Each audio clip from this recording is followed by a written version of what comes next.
Welcome to RAIN, the Real Estate Investor Growth Network with your hostess, Jen Josey.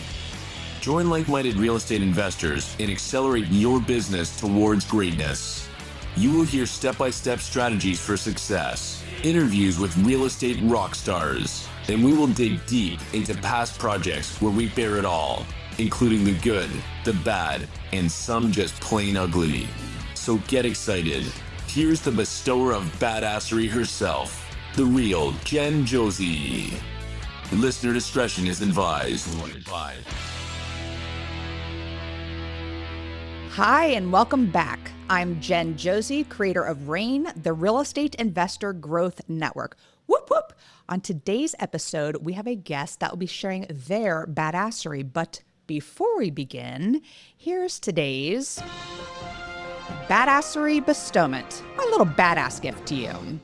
Today's topic is understanding the BRRRR method and why it's a great investment in this economy.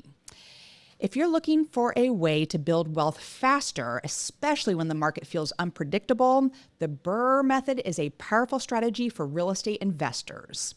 BRRRR stands for buy, rehab, rent, refinance, and repeat. And it's all about recycling your cash to grow your portfolio without constantly needing new capital. Here's how you can make the most of this method right now. Number one, buy below market value. Look for properties you can purchase at a discount. Often they maybe need some love. The lower your entry price, the more room you have to add value and build equity. Number two, rehab to force appreciation. Make smart renovations to boost the property's value. Think kitchens, bathrooms, and don't forget curb appeal. But don't over-improve. Focus on updates that matter the most to renters and appraisers. Number three, rent to build cash flow. Once rehabbed, get reliable tenants in place. A steady rental income not only covers your expenses, but also proves the property's earning power to future lenders. Number four, refinance to get your money back. After you have a renter in place, refinance the property based on the new higher value. This is how you pull out most or all of your original investment so you can move on to the next deal without draining your bank account. And number five, repeat to scale up fast. Take your recycled cash and do it all over again. The BRRRR method lets you grow your portfolio quickly, even in a tight economy, because you're leveraging each win into the next opportunity. So RAIN Nation, remember, the BRRRR method isn't just a catchy acronym. It's a proven way to maximize your returns and keep your money working for you, deal after deal. Stay strategic, stay persistent, and keep leveling up your badassery. That's how you build a real estate business that lasts. Now, on to today's episode of the Real Estate Investor Growth Network podcast.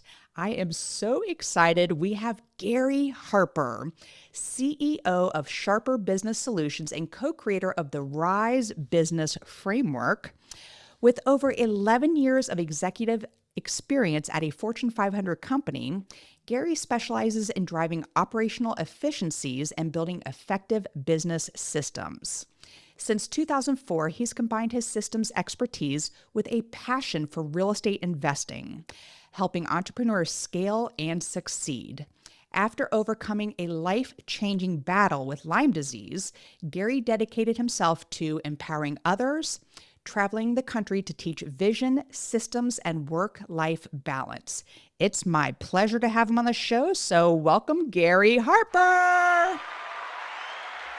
How are you? Oh, thank you so much for having me on. Absolutely. What a great introduction, by the way. Amazing. Thanks for sharing all that. Well, thank you so much. We were just reminiscing before we hit record. I got to see you speak on stage in Jamaica, a really tough place to visit. Actually, it's not such a great place to visit right now. Probably shouldn't be saying that, but it was lovely at the time, and you were amazing, and I'm just thrilled to have you on the show. So we are going to dive in because your time is so valuable. But you have worked with some pretty badass entrepreneurs through the Sharper Business Solutions and the Rise Business Framework. So, what inspired you to create the Rise Business Framework, and how did your own experiences, both the wins and challenges, shape its development? Well, That was a I loaded started. question. Yeah, no, it's good though. It's a good question. I think, what inspired me to do it was being able to see entrepreneurs in this business of real estate not really run it like a business. So many entrepreneurs in real estate, it's an investment strategy or it's an entrepreneurship, but really it's the key to jumping from entrepreneurship into business ownership. And that's why I wrote the Rise Business Framework, was to be able to empower today's investor, make that transition to business owner. Right. So you read the Robert Kiyosaki book and Rich Dad, Poor Dad and the Four Quadrants, but so many of us leave that job where a lot of your listeners are listening today. They're making the jump, or they maybe recently made the jump, or maybe they're thinking about making the jump. And then they're going to get into this investor quadrant, right? And that investor quadrant and that self-employment quadrant, so those quadrants down there are where we ultimately want to be. But really, really where true wealth is built is in business ownership. And that's not about exchanging your time for money, about exchanging other people's time for money, or exchanging your money for money, ultimately, right? When we get in the true investor quadrant. And so the Rise Business Framework was that bridge. It was the bridge from self-employment to entrepreneurship into business ownership. And I think that's why I was so inspired to write it. Being a corporate executive for the many years I was there, like, I saw what it looked like to be a business owner. I saw what it looked like to scale and get to Fortune 500 and things like that, and all that, the intricacies that go into that. But the truth is, at the end of the day, you know what? Most people don't get that education. Most people don't go to college to learn how to build a business, right? And many of us learned how to be an employee before we learned how to be an owner. And I think we just lack the fundamental knowledge and basics of that transition. And so that's why the Rise Business Framework was born. It was be able to empower and honestly overcome fear. I always find that people fail to move forward because they have fear, and fear is replaced with knowledge, and knowledge is sustained by faith. And I think the Rise Business Framework is just that. It's a book of knowledge to replace the fear of business ownership. And there's so many people listening who they got into real estate investing because they were handy and they wanted to flip houses and they were great at it. And they have that mindset of, I have to do everything myself because I need it done right. So, how do you speak to people who are listening who need to make that mindset shift? What is the first step that they should do to realize this is a business? Yes, you can flip houses and design a kitchen if you want to, but to scale your business, these are the steps that you have to take. Yeah, well, I think the first thing, and actually, it's funny you said mindset, because the first thing that holds us back is fear. Second thing that holds us back is mindset. Third things is connections, or not having the right connections in business. And last is not having the right systems and processes. But we never get connections and we never get the system process without adjusting the mindset first. And so what I always advise people to do is in order to adjust this mindset, you have to think on that which is true. And what is true in a business? The truth is, of any business, right? Whether it's an entrepreneurship or it's a business in full bloom, you have numbers of seats in your organization. And so do you know that the average real estate wholesale business has over 35 seats? Wow. So as an entrepreneur, whether you're flipping or wholesaling one house or buying and holding one house, or you're doing 50 houses, you're still sitting in all 35 plus seats in your organization. Right. Some of them might be an hour a week. Some might be 15 minutes. But as you scale, they are all going to take on 40-hour a week requirements. And so you can't be everything to everybody, and you can't be everything to every process. You can't be everything to every seat for sure in your business. I always say when entrepreneurs are first getting started out, they have cheeks on a lot of seats, and so at some point, you ain't going to have enough cheeks to sit in all the seats. And so you can't be everything. And the other thing I understand, and you need to understand, and the listeners need to understand with owning a business, is you shouldn't sit in every seat. You're going to limit the growth of your business to your 100%. And the truth is, listen, I'm not great at every seat in an organization. You're not great at every seat in an organization. And we have to delegate our weaknesses, and we have to identify what those weaknesses are, and then get people around us that are great at it and help us scale, right? And that's what's so important. I have even looked at people first getting started and they're leaving their job, and it's like, man, should I hire somebody right away? Well, maybe. If you don't have the right behavioral traits to navigate and negotiate a transaction or a buy of a property, you may have to get somebody on your team that's great at sales. Just because you can run the business doesn't mean you can do all the seats in the business. And I think Or that's a first mindset adjustment. just because you can run the business doesn't mean you should run the business. So for business owners that are just small mom and pop organizations that are feeling overwhelmed and burned out, how does this framework help them balance that profit and the purpose without losing the sight of either? Because that's a lot of balance going on there. Yeah, and when you say profit, at the end of the day, it's like, how much are we keeping? And so, a lot of times small business owners are burned out because they didn't start it properly by identifying the seats. First of all, we talked about that. And second of all, building a business pro forma. And I think it's one of the most misunderstood parts of building a business. There's other operating systems out there that help you understand right people, right seats, and things like that. But not all of them bring into a business pro forma in the beginning of the operating system. And so here's what leads to burnout. We start a job, we transition to a business, we start to identify all the seats we're sitting in. While we're sitting in all those seats, we fail to pay ourselves for all the seats we sit in. And what happens is that we perceive the business to be more profitable than it really is. And what happens is we start to form our lifestyle based around the profits of that business. Because that's how we pay ourselves as entrepreneurs. We say, well, I'll just take the profits. But if you don't pay yourself for every seat you're sitting in, as the business grows, you cannot then delegate the seat because you don't have the money in a budget to hire people without sacrificing profits. Huge. Right? And if you've built your lifestyle around the profits, you're trapped. You're forever trapped in that seat. And you're going to have people listening to this and it's going to click right now for them, right? They've got that aha moment clicking in their mind. And like, crap, that's what it is. I've built my requirements of my lifestyle around the profits of this business. But the truth is now I'm stuck in every seat because I never paid myself as an employee. And that's the adjustment people need to start to make. People need to start paying themselves for every seat that they sit in, whether it's an hour a week or 20 hours a week or 50 hours. You got to figure out like how much you would pay for the seat and then pay yourself equivalently to how many hours it's requiring of you. And then you have to reevaluate, is this business profitable? And if it's not, then you have to make the proper adjustments to the business to make it profitable, charge more, buy deeper, sell higher, things like that. Especially in real estate, you got to make sure your business model then supports every seat and the pay for that seat and still renders a profit. Most people in real estate think that real estate businesses are profitable at a percentage of like 50, 60, 70%. And all that tells me is that you're not paying yourself as an employee. Right. And that's why they get trapped and that's why they burn out. You just said so much and I felt it to my core, Gary Harper.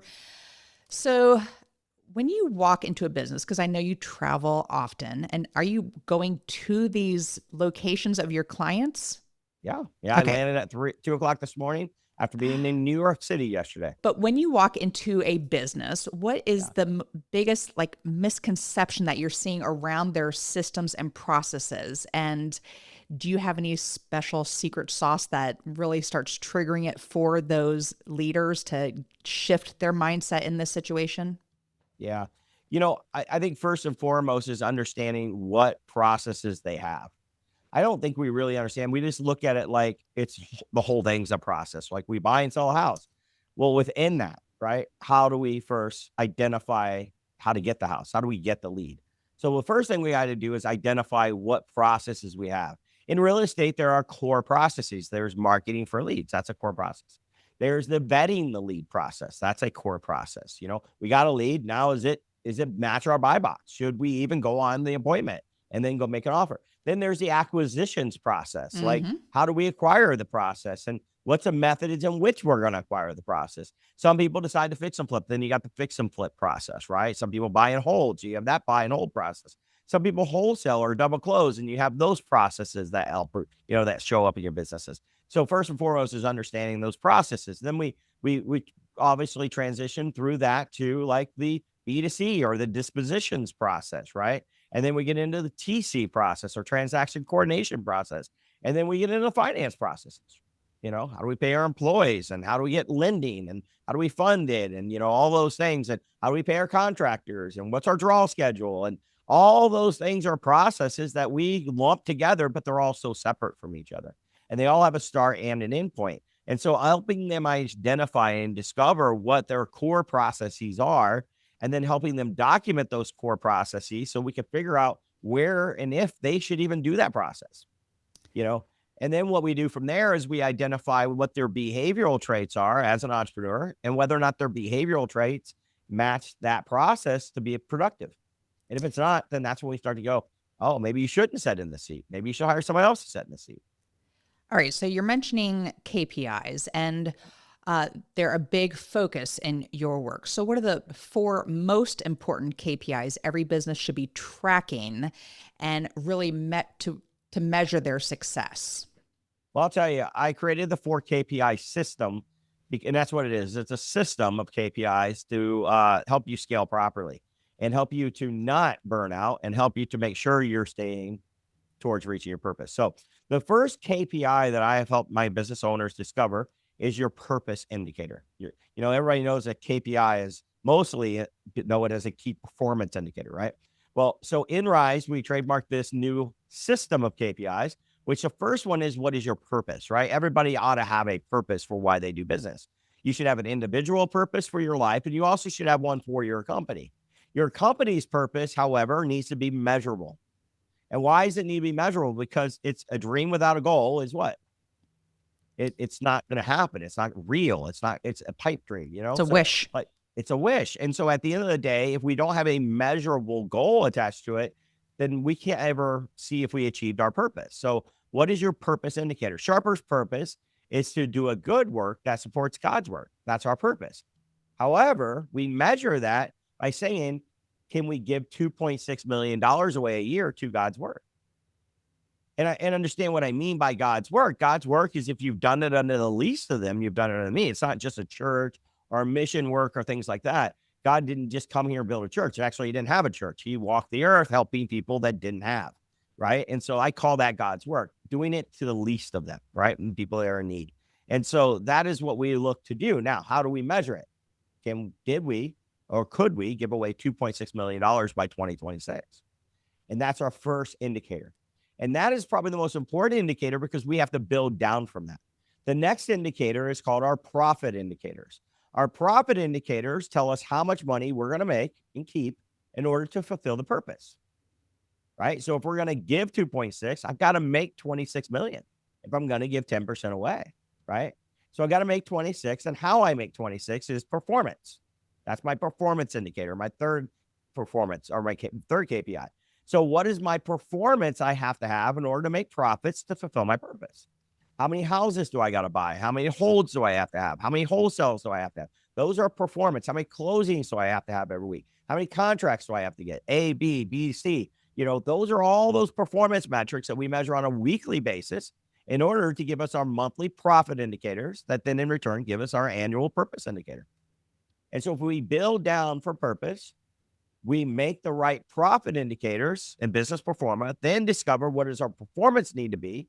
Then we can create the most important metric to fulfilling our purpose, which is what we call our daily number. It's our process indicator, our key process indicators. Our key process indicators tell us, like, how many offers do we need to make? How many appointments do you have to go on? How many closings right now do we have with issues? These are daily metrics that tells us whether or not our process is working or not working. How many leads did you get today? Because if you don't get enough leads, guess what? We don't get enough qualified leads. And we don't get enough qualified leads, then we don't get enough appointments. If we don't get enough appointments and we don't go on enough appointments, if we don't go on enough appointments, we don't make enough offers. If we don't make enough offers, we're never going to perform on getting contracts. And if we don't do that to a certain degree, we're not going to get enough contracts. Therefore, we're not going to make our profits. If we don't make our profits, guess what? We're never going to do? We're never going to fulfill our purpose. And so I always teach with the KPI system that you build down for purpose and you measure up daily with process. And I like to give this analogy, if you don't mind. Can I give a quick analogy? Okay. So the analogy is this. 3 years ago, and actually probably the last time you saw me in Jamaica, I wasn't quite as slim as I am today. I still have some ways to go.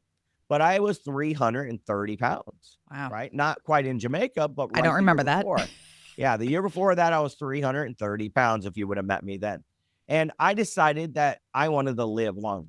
I wanted longevity of life. I wanted to live past the age of 80. Nobody in my dad's side of the family or males on my dad's side of the family lived past 78. And I'm like, man, I want to break that. I want to get past 80 and maybe into my 90s at some point here. But that's my purpose. I want to get there. And I want to measure it by, did I live to be 80 years old? That's my purpose indicator. Now, Perfect. I had to gain something in order to get there. What did I have to gain? Well, I had to gain health. Health is an important component to longevity and living a healthy life. And so every quarter, just like my financials, I review my financials every quarter. I go get my blood work done to check my health. Nice. And if my blood work tells me I gained health by losing weight and getting healthy, now I have a bigger chance, barring any accident, of living a longer life or having longevity. So my gain, my profit is my blood work every quarter. But then in order to gain healthy blood work, what do I got to do? I got to lose weight. The scale's got to go down, right? I gotta be able to lift more. I got to be able to exercise more. I got to get these results. And the compound effect of those results should make me healthier and then ultimately fulfill my purpose of longevity. But in order to get the performance, the scale going down and going in the right direction, the measurement showing the fat loss coming off and the BMI and all those results that I'm looking for, I have to do something every day. Those process indicators. I have to walk 10,000 steps a day, right? I have to drink a gallon of water a day. I have to eat 160 grams of protein, 100 grams of carbs, and 75 grams of fat. These are what we call process daily indicators that tell me that I'm following the process that eventually will get me the performance that then will give me my gain, my health, and ultimately fulfill my purpose. And this 4 KPI system, whether you use it in your personal life or you use it in your business, it is the key, simplicity of keys to driving you to your success. And that's ultimately what we want, right? We want to fulfill our purpose for why we started it in the first place. Huge. So your KPIs are actually key process indicators then. Yeah. So therefore, purpose indicator creates profits. Profit indicators create performance. Performance indicator helps us identify our process indicators. And if we measure the process indicators every day, we'll get the performance, we'll get the profits, and then we'll fulfill purpose. Awesome. And I want to now get into my avatar who is maybe thinking, I will never get there. This is so unattainable for me. But when you start scaling your business, and I have a question before this, I want you to help me decide who the first hire should be. But before we do that, why is your company called Sharper? Well, Sharper was born because, at the time in 2016, I was trying to help my wife transition from her job into her next stage of life. And she was like, I just don't know what to do. I've been a school teacher for all these years. And she said, what would I do next? What am I going to do as an adult? Is what she said. She went from high school to working at the high school that she went to high school at. And she's like, I never felt like I ever grew up. I just really went from being somebody who attended to somebody working there.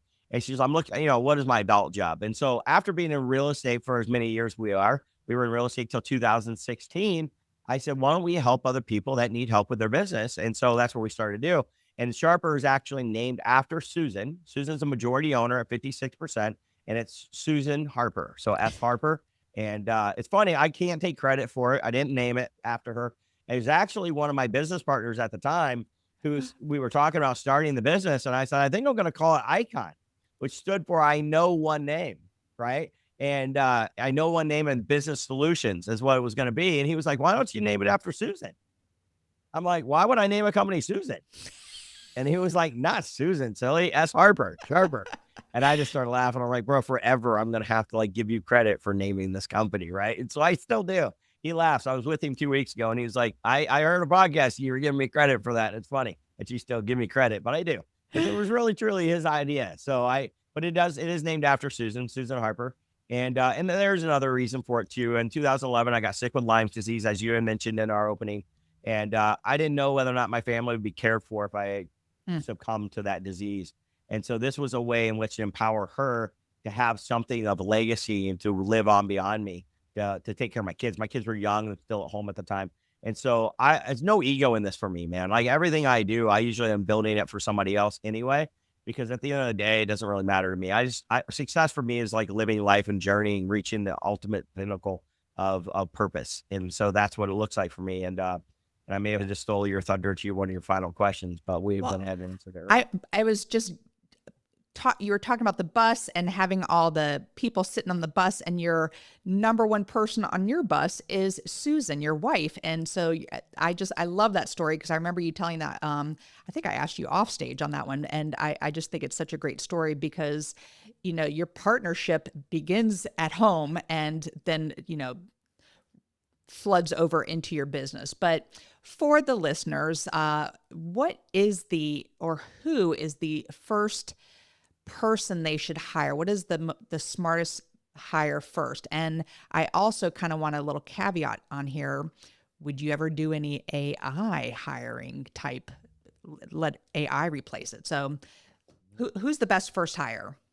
Well, I mean, I think it's understanding what your weaknesses are. So, we want to make sure that we hire for our weakness. And then also I want to make sure I'm bringing in revenue based on that hire. So what that means is if you're trapped in the business and you have a sales behavioral traits or profile, and you're trapped in the business doing mundane type administrative stuff, then you need to hire someone like a personal assistant or something that does that work for you, so you can go spend more time driving sales. If you're not that person, you're not the person who's great at sales or follow up or things like that, then you do need to go hire a salesperson that allows you then to work on maintaining and growing the company while they're growing the sales. So it really is not a universal answer. It comes down to what do you need and what's your behavior. And I always recommend that people go to like Predictive Index and they take a behavioral assessment.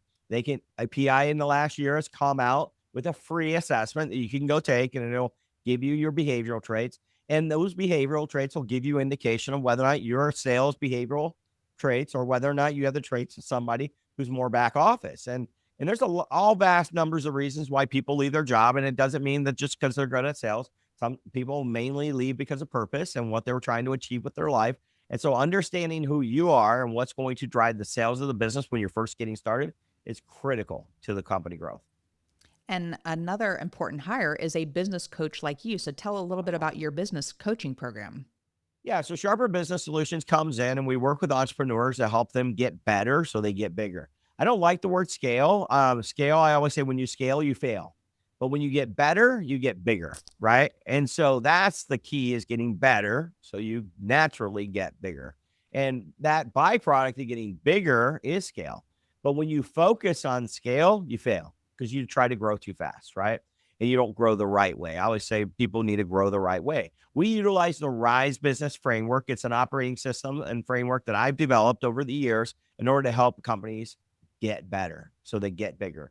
And the RISE business framework is something that's a proven methodology we've implemented now thousands of times. We've actually worked with over 5,000 businesses in 9 countries in the last 10 years.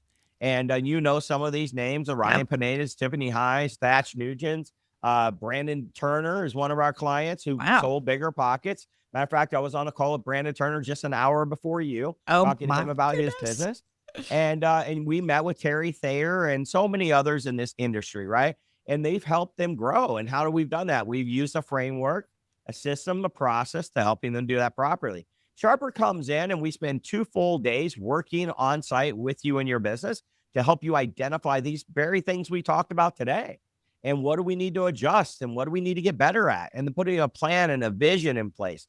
We implement the RISE business framework, which RISE stands for something. It's an acronym, just like you have the acronym. And RISE, resources, as they are. So what do we have? Time, money, and people. How much time are we going to give this business to succeed or fail? How much money? We build that business perform. How much money do we need to make? And how much money do we have to spend in order to be successful? And what people do we need? Just like we talked already about today, like who do we hire first? And what seats do we set in? What seats should we be setting in? What seats should we not be setting in? How do we delegate properly? How do we let go without losing control? All those things around resources. And then the inspiration side, like what are our values?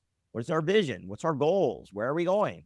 What's our purpose? How do we measure our purpose? What are our KPIs to measuring our purpose? And then we get into systems. What is the processes, procedures, the policies that we need to have? What meeting structure do we need to have? How do we communicate properly, internally, externally? What KPIs do we have, and the profit indicators and the performance indicators and the process indicators? And when do we review those numbers? And when do we hold them accountable? What does all that look like? And then ultimately, we're working on engagement, right? What's our brand? What's our marketing? What's our marketing channels? What's our ROAS per marketing channel, right? Like if we're doing pay per click, are we getting a 3X, 5X? Are we getting higher than that? Do we need to spend more and bring it down? Do we need to change marketing channels because we're under a 2 ROAS and we're burning money? Those are all those things that we're trying to evaluate and adjust, like going to the doctor or the chiropractor, so that we can grow and get better. And that's ultimately what we do in those 2 days. And then we continue that coaching. We have an in the business coach that works with somebody every week to make adjustments. We have somebody who runs the weekly meeting for our clients. We have somebody who documents your processes on a weekly basis so that you understand what you're going to get out of your head and on paper. And then every 90 days, we come back and we readjust the strategy based on the profit indicators of the company. And that's our cycle. And we love it. We love what we do. We have 111 current clients right now around the world. And that's a beautiful thing because we have no contracts. We have worked with people because we have done a good work, not because we have a contract and we are retaining them because, they have to, right? They're staying with us because they're getting results. And that's the key. Are there any requirements to work with you? Do you have to have a certain amount of employees? No, not at all, actually. Usually what we're looking for is someone who has a business already. And what we mean by that is you're not trying to prove concept, right? I had somebody call me yesterday and they're like, I really want to work with you guys. I'm in this area of the country and like, I really need help figuring out how to wholesale. Well, you haven't proved concept yet. If you haven't wholesaled a deal, or maybe you've only done one and and you're still working a job, then we're not your coach yet, right? Like you got to hire someone who's going to teach you the concepts and the processes and mentor you in the product of real estate. We're not a real estate coach. However, we do have extensive experience in how to do real estate. We're just not looking to teach that, if that makes sense. Yes. We're looking to teach you how to make it a business. So I would say that typical clients of ours have at least $50,000 a year in gross profit. They've done at least 10 deals, 8 to 10 deals. They've proven concept and they're looking to get better, make their first couple of hires, even grow. And then that's our stage 1 business owners that are coming in. We're focused on resources with them. Stage 2 is somebody who's $150,000 to $500,000 a year. And now they've got a great values, vision, and goals. They're starting to build the culture of their team. And then when we put them into stage 3, which is systems, they're starting to hit, $500,000 to $2 million a year. And we're trying to help them get out of their own way with systems and processes so that business can grow past them. And then we got the Brandon Turners of the world, right? That are well past all that. And we're living in engagement with them. We're helping them adjust those things and resources, inspiration and systems. But really what we're trying to do is get that next level growth for them. I didn't realize you worked with people so small, not small, but smaller companies. So there's hope for me, Gary. Well, we had a client I was just with this week in Chicago, and they started off with us at 1.3 million. That's how much they were in gross profit. They've been in business 15 years. And now they're almost in 20 millions. They're way up there after working with us for the last 6 years.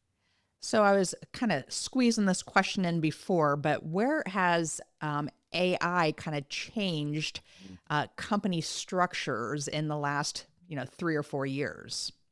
Well, I think more in the last 3 or 4 years in regards to change. I think it's been in the industry now for probably 2 years embraced, probably 3 years in knowledge. So you got 1 year, 3 years of knowledge, 2 years of embracement, and then actually this past year, more implementation of AI. Yep. And so I think with the implementation, you're starting to see impact and change. And so like Steve Trang's done a great job of creating a sales program and training and being able to evaluate your sales calls and give you information and implementation of making change and adjustments, even real life time, like actually notifying, sales managers of like, they're not in compliance, they're offering something we don't do, or, something like that to be able to catch those inefficiencies in the process. And I think that's really where it is. AI is a phenomenal, impactful tool when it comes to improving process and driving productivity. Whether it's in government or it's in business or wherever, what we're looking at doing is we're looking at the processes with AI and saying, what are we doing that's either valuable to our customer or essential to our business? And anything that's non-valuable but essential, or anything that's non-essential but valuable, we're using AI to drive those processes and eliminate people from having to do it. We want to keep our people focused 100% in high value to our customer, high essential to our company. And if we are in a process that's high value and high essential, we still want humans touching that, at least now, right? In this day and age. But as the businesses grow, that's where we're keeping our people, is in high value, high essential. Where we're using AI is in tasks that are either low value to our client or low essential to our business, right? CRMs, updating, follow-up, sending texts, emails, things like that. And also information, right? Like AI is a phenomenal tool because it's empowered us, because it allows us to have knowledge. And I said it earlier, what does knowledge do? It replaces fear. And so it's allowed us to replace fear. We have CPAs and we have lawyers and we have all these experts right at our fingertips in ChatGPT now, where you can ask a question and get a pretty substantial answer back. Now, you might have to validate it with somebody that's still human, right? But right now it's still making a huge impact on giving us confidence to move forward. And I think that's a critical thing. Yes, absolutely. And thank you for breaking that down. Before I got into real estate, I was in corporate America myself. And part of your book, you do talk about culture and how does that play an important role within your company? Yeah, culture is probably the most important thing, right? Right. You can have an amazing product. You can have the most profitable business in the world. But if you do not have a good culture, then it's always just going to be about you. And also, you're probably building more of a dictatorship than a leadership type environment. And so culture is manifested. It's not something that just shows up intentionally.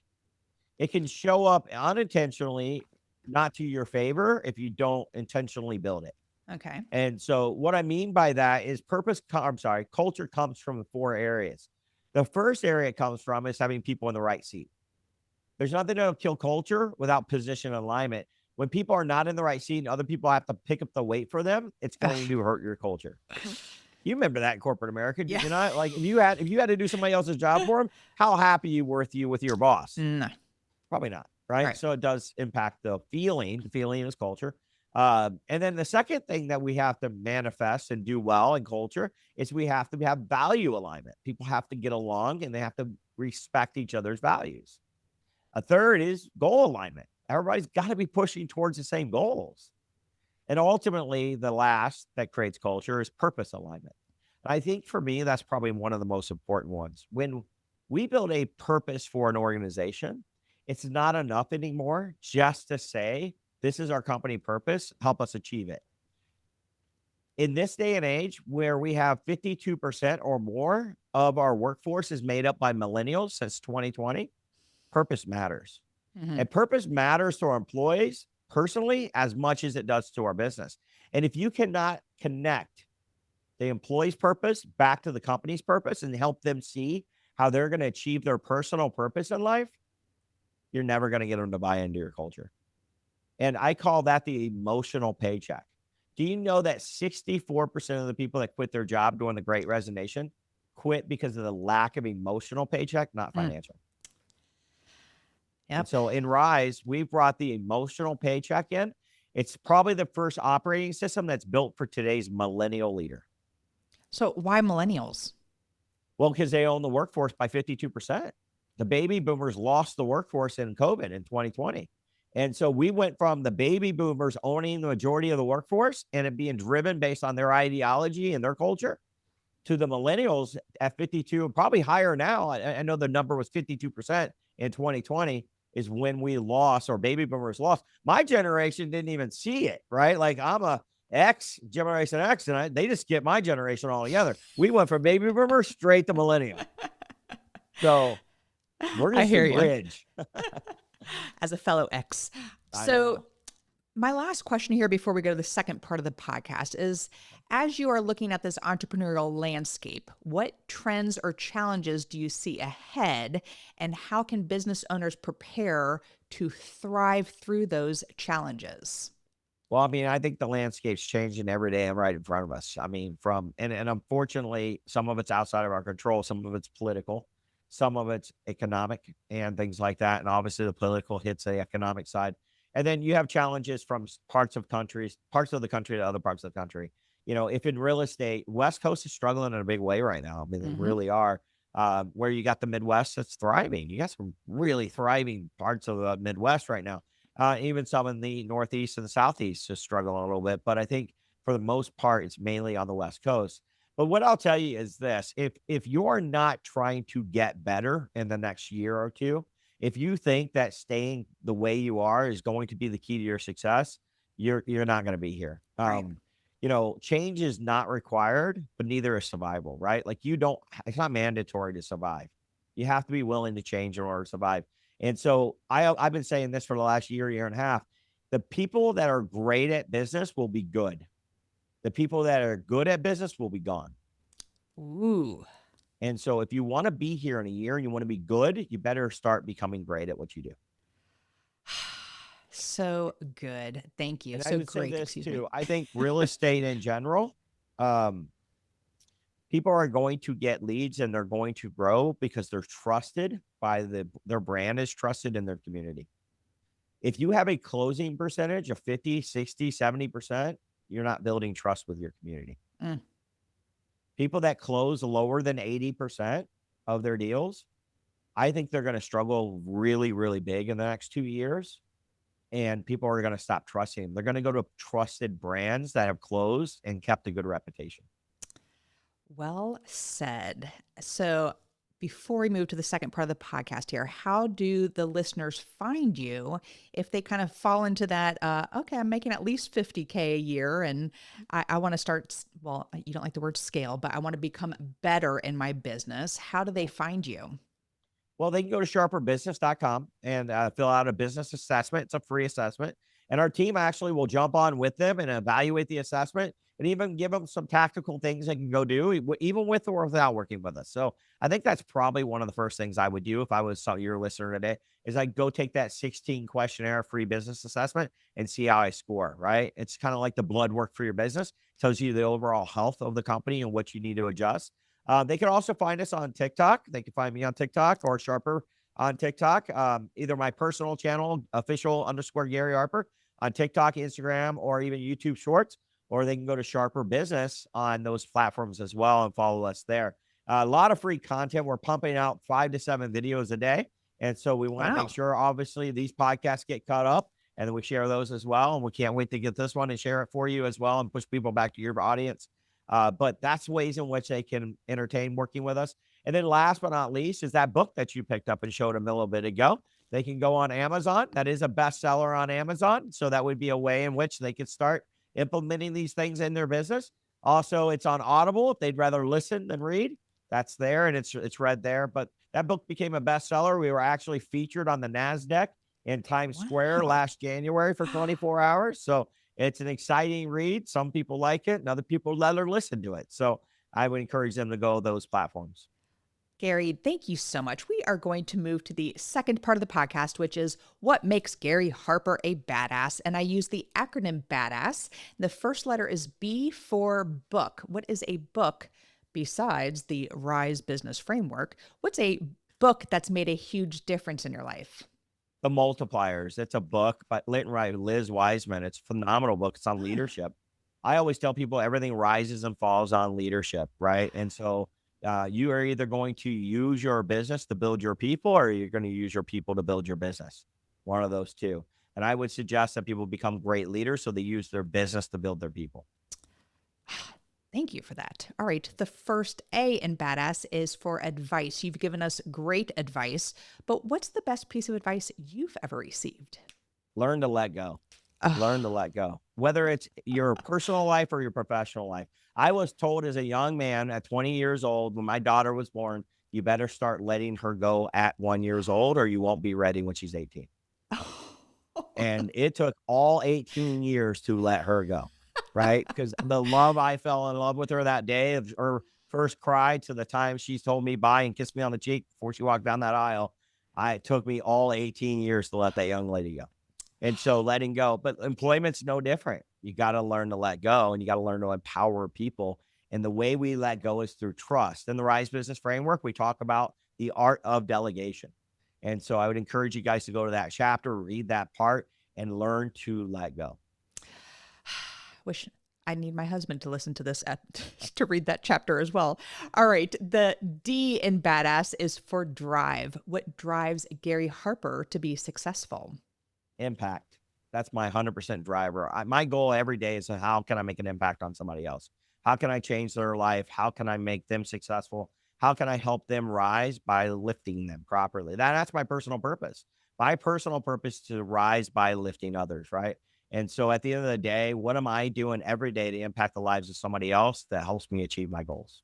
Well, I can tell you, I have experienced that firsthand sitting in the audience, listening to you speak on stage, and you're such an inspiration, and hate that it took this long to get you on the podcast, but you are here now. So I do know firsthand how you can do that. So thank you for that, Gary.